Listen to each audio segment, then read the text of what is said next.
Here's what to do if there are mixed numbers and fractions in the same problem. Alright, first up, a mixed number plus a fraction. This would be the same deal if we had two mixed numbers. Your fractional parts still need common denominators. So what I'm going to do here first is change my 2/3 into 6ths. I'll do that off to the side. 2/3 is the same as how many sixths? Well, 3 times 2 is 6. 2 times 2 is 4. So 2/3 and 4/6 are the same size. They are equivalent fractions. So I'm going to rewrite my problem as 8 and 4/6 plus 1/6. Now I add my fractions first. 4/6 plus 1/6 is 5/6. I add my whole numbers next. 8 plus nothing is 8. And there's my final answer. And I can leave it in mixed number form so long as my fraction is simplified.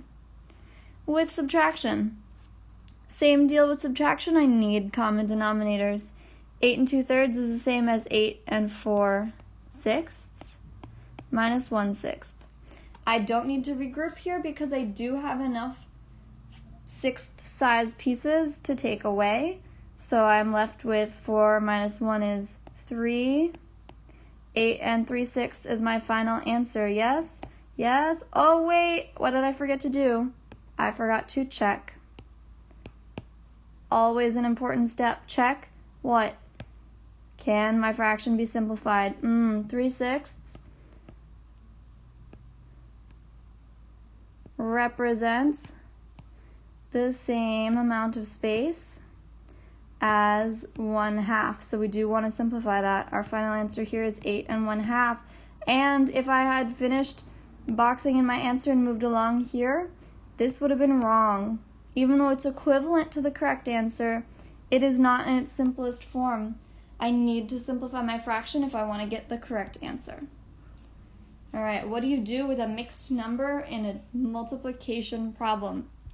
Multiplying and division, I do not accept mixed numbers because we cannot multiply 1/6 times 2/3 and then slap an 8 on it. That's not how it works.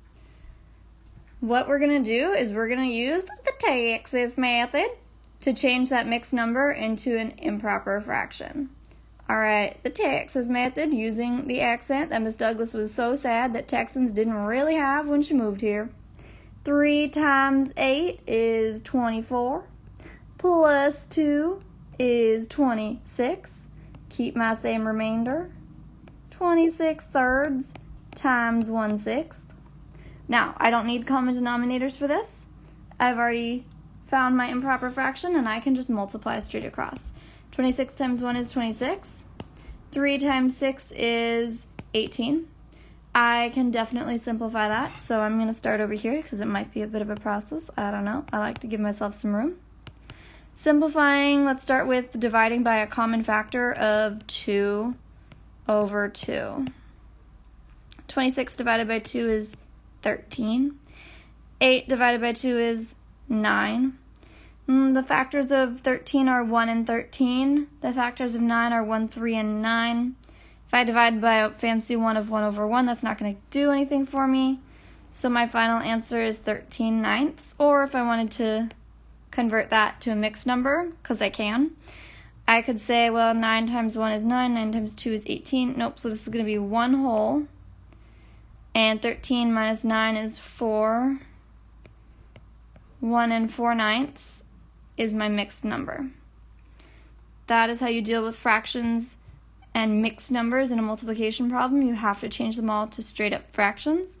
And then at the end, if you want to change it back to mixed number, you can, but you don't have to so long as your improper fraction is simplified. Same deal for when we're dividing. We cannot have mixed numbers. We have to change them to fractions. Using that Texas method, there's my X for Texas. There's my T for Texas. 3 times 8 is 24. Plus 2 is 26. 26/3 divided by 1/6. Alright, now we're out of that Texas method. We can keep, change, flip. Keep the 26/3 change my operation from division to multiplication, flip to find my reciprocal, that's 6 over 1. If you see it and you recognize that 6 is actually 3 times 2, you can factor out a 3 right here and have this become a 1 and this become a 2. And then our answer would be 52 over 1, which is 52 wholes. Or if you don't see that, that's okay. We can keep going with the 6 and the 3. But watch how we get the same answer. 26 times 6 is 120, 156. 3 times 1 is 3. Then I have to go off to the side and do 156 divided by 3. That goes in 5 times with 0 remaining. That goes in 2 times with 0 remaining. If I'm done, that's my final answer, which is still 52 wholes. Both ways, if you factor out before you multiply or you factor out after you multiply, both ways will get us the same solution. Notice also how I came over here and instead of factoring out by saying divide by, I just went ahead and threw it into a long division because I don't know my common factors. Well, I don't know any of my factors off the top of my head other than 2 of 156.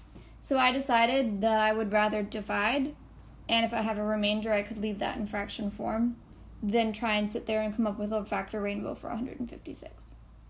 And that is how you deal with mixed numbers in all 4 of your operations.